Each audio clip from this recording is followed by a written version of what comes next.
मायानगरी मुंबई से केवल 200 किलोमीटर दूर ये दक्षिण गुजरात के वलसाड जिले का धर्मपुर तालुका है। इस इलाके में दूर दूर तक मध्यम ऊंचाई की पहाड़ियां ही पहाड़ियां हैं।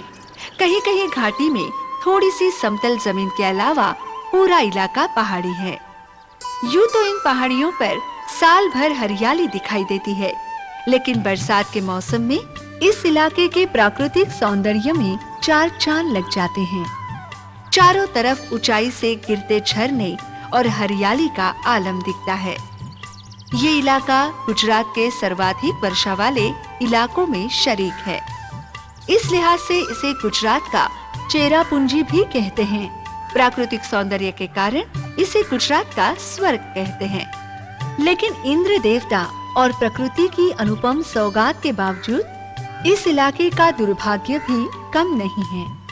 ये क्षेत्र हमारे विकसित देश का दूसरा चेहरा है, जहां भयंकर गरीबी, अशिक्षा और पिछड़ापन है। बरसात में बारिश के 4 महीनों के बाद इस इलाके में 8 महीने पानी की भयंकर किल्लत रहती है। यहाँ की प्रमुख नदी नार और पार के अलावा बाकी सभी जल स्रोत सूख जाते हैं। उसके बाद न पीने का पानी आसानी से सुलभ होता है और न ही खेती बाड़ी के लिए पानी मिलता है। पशुओं के लिए भी पानी की वैसी ही समस्या है। इस दौरान यहाँ के गरीब आदिवासी किसान कोई फसल नहीं उगा सकते। मजबूरी में उन्हें आसपास के शहरों में मजदूरी के लिए पलायन करना पड़ता है। यहाँ के गांवों में रोजगार के साधन नहीं है। बरसात की एकमात्र धान की फसल से ही साल भर चूल्हा जलता है। अतिरिक्त आय के कोई वैकल्पिक साधन ना होने से रोटी, कपड़ा और मकान जैसी मूलभूत आवश्यकताएं भी ठीक से पूरी नहीं होती। कभी कभी बरसात भी सही समय पर नहीं होती। उस वर्ष धान की इकलौती फसल भी ठीक से नहीं होती। ऐसी विषम परिस्थितियों में यहाँ के लोग अक्सर भूखमरी के कगार पर पहुँच जाते हैं। गुजरात और महाराष्ट्र की सीमा पर बसा ये खोबा गांव इस इलाके के सैकड़ों पिछड़े गांवों का ही एक प्रतिनिधि गांव है। यहाँ भी अभी तक विकास के कदम नहीं पहुँचे। यहाँ की अधिकांश आबादी गरीबी रेखा के नीचे दबी है। यूं तो इस पहाड़ी इलाके में आदिवासी समाज की कई जनजातियां बसी हैं, लेकिन यहाँ सबसे ज्यादा आबादी कुकना आदिवासियों की है। अपने नाम के अनुकूल धर्मपुर की इन पहाड़ियों में सचमुच धर्म राज्य है। गरीबी के बावजूद यहाँ के आदिवासी समाज की शांति, अहिंसक सहअस्तित्व और व्यसन रहित सादगी भरी जीवन शैली इस इलाके को धर्म राज्य बनाती है। आजादी के 64 साल बाद भी इस इलाके के बड़े भूभाग से प्रगति और विकास लगभग उतने ही दूर हैं जितने आजादी के पहले थे। यहाँ दूर दूर तक न हरित क्रांति के दर्शन होते हैं और न गुजरात में जन्मी श्वेत क्रांति ही यहाँ तक पहुँची है। यहाँ के पिछड़ेपन के लिए आदिवासी समाज की कुछ मान्यताएं और अंधविश्वास भी जिम्मेदार है। कहीं कहीं जंगल जलाकर झूम खेती की आदिम परंपरा है। आदिवासी परंपरा में गाय का दूध भी नहीं निकालते। सब्जियों और दालों के बारे में भी ये समाज लगभग अनभिज्ञ है। दूध और सब्जियों के अभाव में यहाँ की आबादी का बड़ा हिस्सा कुपोषण का शिकार है। गर्भवती महिलाओं को सामान्य से कम खुराक देने की प्राचीन परंपरा के कारण महिलाओं और बच्चों में कुपोषण और रात्रि अंधता की बीमारी आम है। आवागमन के साधन के अभाव में दूर दराज के इलाकों में स्वास्थ्य सुविधाओं का नितांत अभाव है। पिछले 4-5 दशक धर्मपुर के इतिहास में बेहद महत्वपूर्ण रहे हैं। महात्मा गांधी के सिद्धांतों में विश्वास रखने वाले और विनोबा भावे एवं जयप्रकाश नारायण के सानिध्य में रहे 4 समाजसेवी युवा मुंबई महानगर के ऐशो आराम की जिंदगी को अलविदा कह 1968 में यहाँ आए थे। उन्होंने इस अति गरीब और बेहद पिछड़े इलाके की आजन सेवा की अटल प्रतिज्ञा की थी।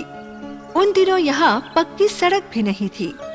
एक गांव से दूसरे गांव पहुंचने का एकमात्र जरिया उबड़ खाबड़ पहाड़ियों की पैदल यात्रा ही थी। उन दिनों इस इलाके में लगभग साल भर कुपोषण, भूखमरी और बीमारियों के कारण जनजीवन त्रस्त रहता था। सर्वोदय परिवार के प्रारंभिक दौर के उन 4 कर्मठ समाज सेवियों में से अब केवल कांति भाई शाह ही हमारे बीच मौजूद हैं। कांति भाई, जब आप लोग यहाँ आए थे 1960s में, उस जमाने के बारे में कुछ बताइए। विनोबा ने हमको कहा था जब भावनगर छोड़कर हम लोग शहर में रहते थे ना, बड़ौदा से, उन्होंने कहा कि अब भावनगर छोड़कर अभावनगर में जाओ और वहाँ काम करो। तो यहाँ हम आए तब सभी तरह का अभाव था, अन्न, वस्त्र, आवास वगैरह का, सबका। यहाँ रास्ते नहीं थे तो पैदल आना जाना पड़ता था। ये पिनवल भी 2000 फीट ऊपर था, तो वो नहीं था, रास्ता नहीं था, बिजली नहीं थी, दूध वगैरह नहीं मिलता था, पानी की बहुत तकलीफ थी, पानी मिलता नहीं था। तो ये सब तरह का अभाव था। उसमें से हमने शुरू किया, 68 में शुरू किया। हमारा एम ये है कि इस ट्राइबल पीपल को जीवन की प्राथमिक ज़रूरतें मिल जाए। प्राथमिक माने अन्न, वस्त्र, आवास, आरोग्य, शिक्षा और कुछ संस्कार मिल जाए वगैरह। हरविलास बहन, चंद्रकांता बहन और डॉक्टर नागिन भाई पारिक इस गरीब इलाके की सेवा करते हुए संसार को अलविदा कह चुके हैं। कांति भाई अभी भी जोशो खरोश से अपने पवित्र मिशन में जुटे हैं। हमारा जो पूरा का पूरा काम है वो लोक आधारित है। हम किसी गवर्नमेंट से ग्रांट नहीं लेते। विनोबा कहते थे कि दान देना माने काटना और आप देना, सिर्फ इतना ही नहीं, हमको महसूस होना चाहिए कि हमने कुछ दिया। हम जो 2 स्कूल चला रहे हैं यहाँ और खड़की में, वो भी गवर्नमेंट ग्रांट के बिना ही चला रहे हैं। मुंबई से इस इलाके में समाज सेवा के लिए आए इन 4 सर्वोदय कार्यकर्ताओं ने पिंडवल को आधार बनाया था। आदिवासी इलाके में बाहरी लोग जमीन नहीं खरीद सकते, इसलिए एक पारसी परिवार के 2 भूखंडों पर सर्वोदय परिवार ट्रस्ट के इन 2 परिसरों का निर्माण करना पड़ा। पिंडवल के ये 2 परिसर ही आसपास की वर्तमान खुशहाली के आधार स्तंभ हैं।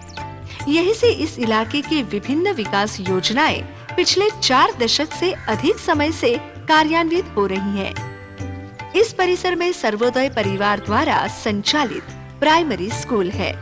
इसमें कक्षा 1 से 7 तक की पढ़ाई होती है। पिंडवल के स्थानीय छात्रों के अलावा इस स्कूल के अधिकांश छात्र छात्रा दूर दराज के गाँव के हैं। इनके आवास और भोजन की व्यवस्था सर्वोदय परिवार ही करता है। इन गरीब आदिवासी बच्चों से न फीस ली जाती है और न ही आवास और भोजन के लिए कोई खर्च। स्कूल इन बच्चों के लिए गुरुकुल सरीखा है। यही बच्चों का आवास है और यही स्कूल के प्रधानाचार्य गणेश भाई का परिवार रहता है। बच्चों के गुरु ही बच्चों के पिता तुल्य और अभिभावक हैं। इसी परिसर में बच्चों की पढ़ाई होती है। यही खेलकूद और यही इन्हें बागवानी आदि की जानकारी मिलती है। हाल ही में इस परिसर में एक गौशाला भी शुरू की गई है। इसमें दूध देने वाली उन्नत किस्म की गायों की कई प्रजातियां हैं। बच्चों के लिए दूध की व्यवस्था इसी परिसर में हो जाती है। धीरे धीरे परिसर आत्मनिर्भरता की तरफ बढ़ रहा है। चारों तरफ हरी भरी पहाड़ियों से घिरे इस सर्वोदय परिवार परिसर का वातावरण सृजनात्मकता से ओतप्रोत है। परिसर का सहज व्यवस्थापन और सादगी आसपास के प्राकृतिक परिवेश से घुल मिल गए हैं। महात्मा गांधी और विनोबा भावे के सपनों को साकार करता पिंडवल सर्वोदय परिसर इस इलाके की जागरूकता और विकास की पहली पाठशाला है। इस दृष्टि से इस परिसर का ऐतिहासिक महत्व है। गांधी और विनोबा ने मैकोले द्वारा देश पर लादी गई क्लर्कों की फौज बढ़ाने वाली शिक्षा प्रणाली का कड़ा विरोध किया था। गांधी चाहते थे कि देश के देहाती इलाकों की तालीम रोजगार परक होनी चाहिए और बच्चों को मातृभाषा और हिंदुस्तानी जुबान में अक्षर ज्ञान कराना चाहिए। युवाओं को खेती-बाड़ी का ज्ञान बढ़ाने वाली शिक्षा देकर देहाती इलाकों को आत्मनिर्भर बनाना चाहिए। 1909 में लिखी प्रसिद्ध पुस्तक हिंद स्वराज में गांधी जी ने देश के विकास के लिए जैसी शिक्षा व्यवस्था का जिक्र किया है, सर्वोदय परिवार के स्कूलों में वैसी ही शिक्षा प्रणाली की झलक दिखाई देती है। यहाँ गुजराती और हिंदी भाषा पढ़ाई जाती है। बच्चे सादगी और सफाई से रहते हैं, अपने सारे काम खुद करते हैं। इन स्कूलों में अंग्रेजीदा क्लर्क तैयार नहीं होते। यहाँ पढ़ने वाले बच्चों में भविष्य के स्वस्थ नागरिक बनने की पूरी संभावनाएं हैं। सर्वोदय परिवार के इस परिसर में स्थानीय मुख्यालय है। कांति भाई का आवास भी यही है। इस इलाके की खुशहाली की तमाम नई योजनाएं यहीं बनी हैं। इसी जगह बैठकर कांति भाई ने कई प्रसिद्ध कृतियों का सृजन किया है। अभी भी यहाँ दूर दराज के उन गांवों के विकास की योजनाएं बनती हैं, जहां सर्वोदय परिवार के सीमित संसाधन अभी तक नहीं पहुँचे हैं। खोबा गांव एक ऐसा ही गांव है। सर्वोदय परिवार इस गांव को भी विकास की धारा में लाने के लिए प्रयास कर रहा है। 70 के दशक में समाज सेवा के प्रथम चरण में कांति भाई और उनके सहयोगी पैदल घूम घूम कर मुख्य रूप से 2 काम करते थे। भूखमरी के कगार पर बैठे गरीब आदिवासियों को भरपेट भोजन के लिए राशन उपलब्ध कराना और बीमार लोगों के लिए इलाज की व्यवस्था करना। जिस समय देश के बाकी हिस्सों में सार्वजनिक वितरण प्रणाली के तहत सरकारी गल्ले की दुकानें खुल रही थी, उन दिनों सर्वोदय परिवार ने इस बीहड़ इलाके में राशन वितरण की एक अनूठी योजना शुरू की थी। इलाके के सभी गरीब आदिवासी परिवारों को प्रति माह 40 किलो अनाज उपलब्ध कराया जाता था। बहुत सस्ते दाम पर अनाज उपलब्ध कराना सर्वोदय की महत्वाकांक्षी योजना थी, जिसे आज तक सफलतापूर्वक जारी रखा गया है। धीरे धीरे इस इलाके के समग्र विकास और इलाके को आत्मनिर्भर बनाने के लिए सर्वोदय परिवार ने कई विकास योजनाएं शुरू की है। इनमें 4 योजनाएं खास हैं।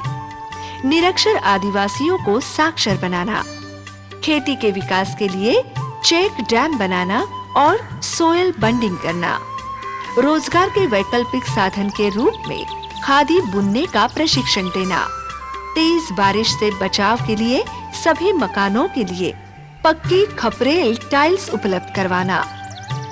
पिंडवल का सर्वोदय स्कूल साक्षरता के प्रसार में मील का पत्थर है। यहाँ से शुरू हुई आदिवासी साक्षरता और शिक्षा के अलख का उत्कृष्ट स्वरूप खड़की के सर्वोदय स्कूल में पल्लवित हुआ है। पिंडवल स्कूल सादगी का प्रतीक है, तो खड़की स्कूल में स्थानीय कलात्मकता ने प्रकृति के साथ मिलकर सौंदर्य का विलक्षण सोपान रचा है। खड़की का प्राकृतिक परिवेश पिंडवल से 2 कदम आगे है। नदी किनारे स्थित खड़की का सर्वोदय आश्रम इस आदिवासी अंचल की सृजनात्मकता को 4 चांद लगाता है। खड़की परिसर की व्यवस्था सुजाता बहन संभालती हैं। कांति भाई धर्मपुर सर्वोदय परिवार की पहली पीढ़ी का प्रतिनिधित्व करते हैं, तो सुजाता बहन सर्वोदय की दूसरी पीढ़ी की कमान संभाले हैं। सुजाता बहन का व्यक्तित्व भी विविध आयामी है। वे खड़की स्कूल की प्रधान अध्यापक और व्यवस्थापक हैं। एक कर्मठ सामाजिक कार्यकर्ता हैं।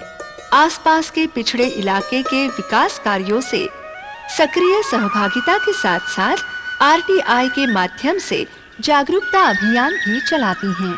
खड़की सर्वोदय परिसर 2 प्रदेशों की सीमा निर्धारित करता है। नदी के इस तरफ गुजरात है और सामने की पहाड़ियाँ महाराष्ट्र में आती हैं।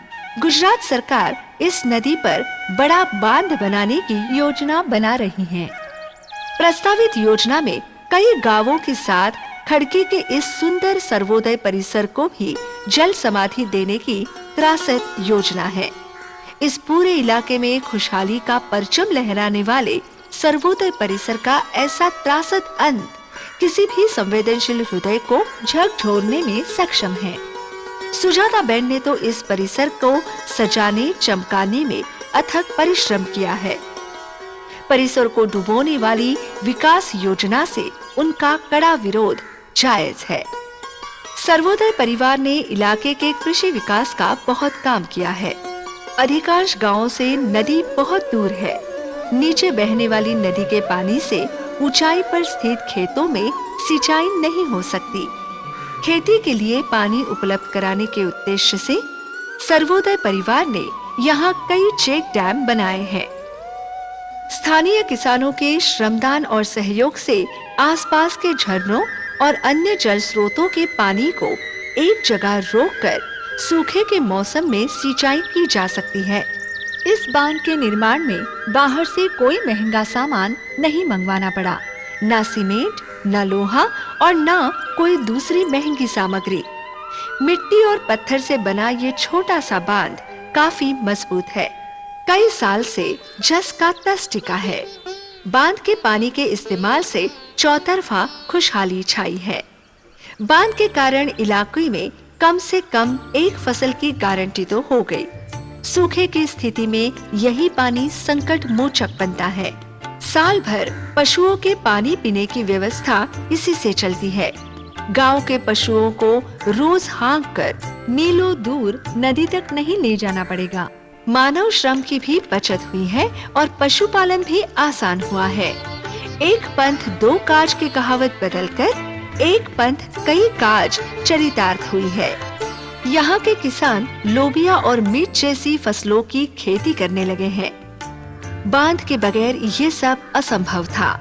दूसरी फसल उगाने से किसानों की आय में काफी इजाफा हुआ है। कांति भाई, सुजाता बेन और सर्वोदय परिवार के कार्यकर्ताओं की मेहनत रंग लाई है। इस इलाके में अधिकांश पहाड़ियों का ढलान और चढ़ाई एकदम खड़ी है। बारिश के मौसम में पानी तेज बहाव के साथ नीचे आता है। इस दौरान खेती की जमीन के कटाव से काफी नुकसान होता है। तेज पानी के कटाव को साधने के लिए सोयल बंडिंग का काफी काम हुआ है। भूमि संरक्षण के इस प्रयास से काफी दुर्गम इलाकों में खेती करना संभव हुआ है। सर्वोदय परिवार के सहयोग से सोयल बंडिंग द्वारा इलाके में काफी जमीन खेती लायक बनाई गई है। यहाँ भी कुछ समय पहले तक कोई फसल नहीं होती थी। सोयल बंडिंग के बाद ही यहाँ कभी धान, कभी सब्जियों की फसलें उगाई जा सकी हैं। कई गांवों के किसान परिवारों को सर्वोदय परिवार ने पंपिंग सेट उपलब्ध कराए हैं। पंपिंग सेट की मदद से बांध से ऊंचाई पर स्थित खेतों तक भी सिंचाई की सुविधा पहुंच गई है। कई परिवार मिलकर आसानी से पंपिंग सेट का आंशिक खर्च उठा लेते हैं। अति गरीब परिवारों के लिए ऐसी सुविधाएं मुफ्त में भी उपलब्ध कराई गई हैं। आदिवासी गाय का दूध नहीं पीते। गाय के दूध पर ये लोग गाय के बच्चों का पूर्ण अधिकार मानते हैं। दूध से परहेज और फल तथा सब्जी से अनभिज्ञता के कारण आदिवासी समाज में कुपोषण की गंभीर समस्या है। सर्वोदय परिवार ने इस समस्या का भी समाधान खोजा है। किसानों को फलों और सब्जियां उगाने के लिए प्रेरित किया है। पिछले 2-3 दशक में इस इलाके में आम के लाखों पौधे वितरित किए गए हैं। कुछ इलाकों में आम पैदा होने लगा है। आदिवासी किसान घरों के आसपास लघु स्तर पर और खेतों में बड़े पैमाने पर सब्जियां उगाने लगे हैं। सीताफल, दूधी, करेला, बैंगन और टमाटर आदि के खेतों की संख्या में निरंतर वृद्धि हो रही है। धीरे धीरे सब्जियां लोगों के भोजन का अभिन्न अंग बन रही है। इससे जनता के स्वास्थ्य पर भी अनुकूल प्रभाव दिखाई देता है। सर्वोदय परिवार के स्कूलों में बच्चों के दैनिक भोजन में दाल चावल के साथ स्थानीय सब्जियां भी रहती है। आदिवासियों की नई पीढ़ी सब्जियां चाव से खाती है। इस इलाके की ताजा हवा, साफ पानी और पौष्टिक भोजन का संयुक्त असर स्कूल के बच्चों के चेहरे की चमक में स्पष्ट झलकता है। सर्वोदय परिवार के अथक प्रयासों से गुजरात के इस अति पिछड़े इलाके का सतत विकास हो रहा है। विकास का ये मॉडल पूर्णतः गांधी जी और विनोबा भावे के विचारों पर आधारित है। इसकी रफ्तार भले ही धीमी है, इसमें भले ही हरित क्रांति जैसी चकाचौंध नहीं है, लेकिन ये स्थायी विकास है, समग्र विकास है। शहरी विकास के तुलना में इस विकास का पर्यावरण पर कोई प्रतिकूल प्रभाव नहीं है।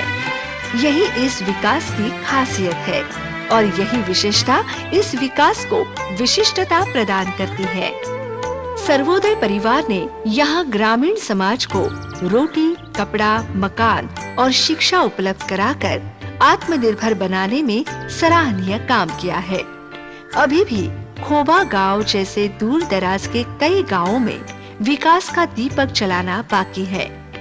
नीलम भाई जैसे उत्साही युवा इस पवित्र काम से जुड़ रहे हैं। उम्मीद की जानी चाहिए कि युवा समाज सेवियों के सक्रिय प्रयासों से खोबा जैसे पिछड़े गांव में भी जल्द ही खुशहाली आएगी। जय हिंद।